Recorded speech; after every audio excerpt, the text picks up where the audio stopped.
Yo, welcome to Build Something TV. Wingnuts, what's going on? What's happening? Hey, what's going on? I'm over here driving in my 2004 Expedition with the 5.4 single overhead cam.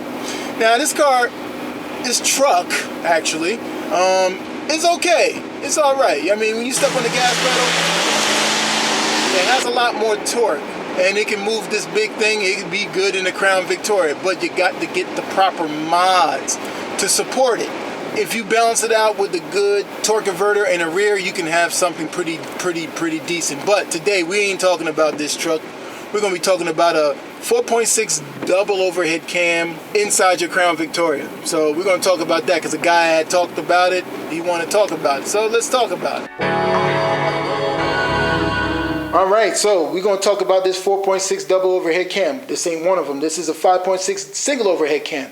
But I'm going to open up the oil pan towards the end of the video and see if it has a forged crank. What do you guys think? Forged crank in this, or it has a cast crank? All right, let's talk about it. It's real simple, man. Ask yourself, why are you doing this swap? Sit down with yourself. Then go check your bank account and check your FICO score, because you're going to need some money to go fast. I know a guy who did a Marauder swap inside of his P71. It took him $2,000. Now, $2,000 is not a lot of money, but he got a stock 03 Marauder 4.6 double overhead cam. So it was basically a direct swap because he had an 03 car. He had to depend the wire harness to suit the P71 ECU. That may be technical for some of you guys, and it may not be technical for some of you guys, but you know, mind you, he did it all himself, he did. And then also on top of it, he did the combination with the torque converter and gearing to get it all matched up. That's what you got to do, combinations. Just because you did the swap with the engine, you think you're good. Only way you're going to get the horsepower desired if you did a stupid charger and an erbo. You did an erbo and a stupid charger, you're going to get the power you want. Guaranteed out of your 4.6 2-valve. When you picking your 4.6 double overhead cam, you got a smorgasbord of cars to choose from. You have the Aviator, Lincoln Mark 8, you got your Marauder, you got your Mustang. You just have to figure out which one works for you.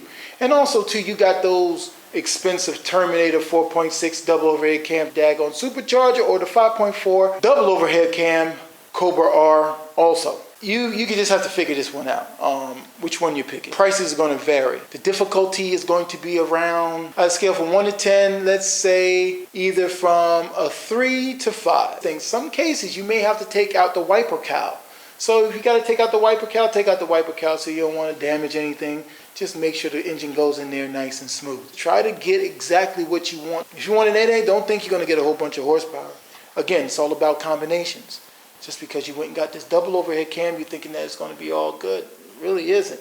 You know, you got to figure this whole thing out. Again, with the Marauder, intake goes this way, Mustang goes this way, so you got to figure out that situation. I don't know. There's a lot of little difficult things you can figure out, and they're not really heavy to do.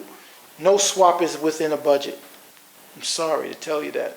We'll say that and scream and say, hey, budget bill. But really, it ain't a budget bill, because if you're spending over $2,000, it's not a budget bill.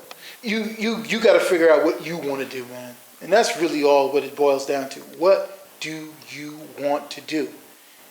I mean, at the end of this video, I'm going to have a price, estimated prices and the horsepower in each swap that you can get for your 4.6 double overhead cam dreams.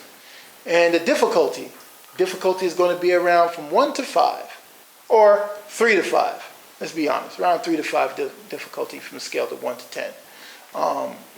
Maybe you guys say, F that, screw that, I'll do the Coyote.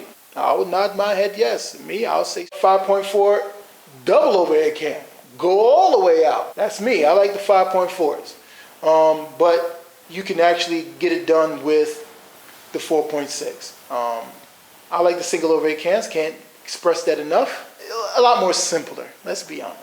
And you can get the more bang for your buck, and there's a whole bunch of them. Now you have a situation with some of these 5.4 motors came from the factory with a stock forged crank. Many of you guys may not believe this, but I had took out this oil pan off of this situation because I forgot to even check that. So we're going to go ahead and check this out and see if this thing here has a forged crank. So yeah, man, you know, what you're looking for is, you know, they got numbers here and everything. You see some numbers there, but that's not really what you need. You need to figure out the casting line.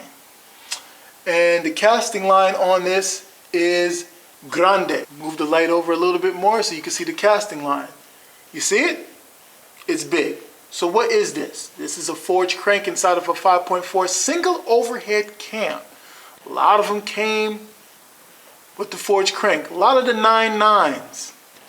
A lot of the 9.9s came like that. I think the newer ones, like the 2004, did not have it. So if you want to get a forged crank 5.4, well, you're going to have to source some of the older motors. I think they had it. Mainly those it had it. And then some of them didn't. You know how Ford does. Some do, some don't, some don't, some do. But this is it when you're looking for a forged situation in your 5.4. So now, I'm not trying to steer you guys wrong from doing a 4.6. But see now here, if I was to build this motor here, I got my crank already, baby. All I need is a daggone rods and the daggone pistons and some cams, and we working. And also some boost. You know what I mean? Supercharger or the daggone turbo. So man, thank you guys for watching this episode of Build Something TV. It's a real quick episode because it's kind of simple. You just got to really mainly ask yourself, what do you want to put in your car? Do you want to see the double overhead cam, or you want the horsepower? Horsepower cost. It ain't fucking free. I'm sorry to tell you guys. Build what you want. Don't go by the forms of what this guy did. That can assist you on your journey, but that shouldn't be all what it's all about. Look at me. I'm different. I don't have that much money. I like to deal with engines that are in abundance, like these EFIs, 4.6s, that's tucked underneath there, and the 5.4 single overhead cam. Now, if you want the double overhead cam 5.4, I think those have forged cranks too, I think. So again, like I said, this has a forged crank. You go over there, you look at that little line right there, boom, it's thick as heck. Thin line means cast. Thick line means forge. So man, check you guys out on the flip side.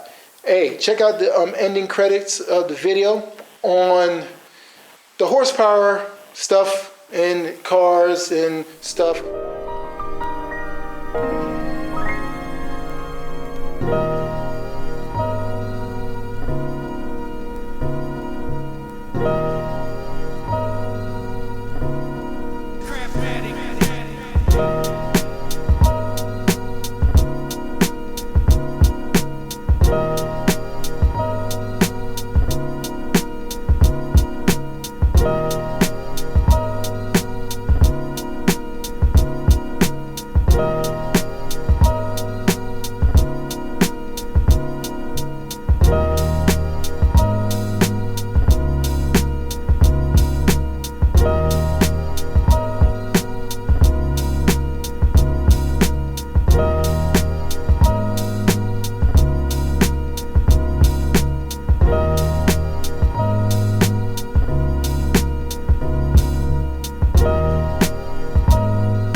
Thank all the new subscribers coming in, man, and the old subscribers for watching all the videos, man. Thank you for all the support, man. And also deep down, man, you know, I'm going to be honest with you. When you're doing a swap, it's really all about what you want. We can guide you, we can lecture you, we can persuade you, we can imply, but deep down it's really all about what you want to do. This is a blank canvas. This is your work of art. You are the artiste. You go in and you do what you want. But if you're looking for power golds, man, really be realistic, because you can overspend very quickly. And also too, we're going to do a top 5 mods for a Maverick, and also we're going to do a top 5 mods for a Crown Victoria, stuff that really counts. So watch out for those videos. They'll be coming up next, man, and see you guys.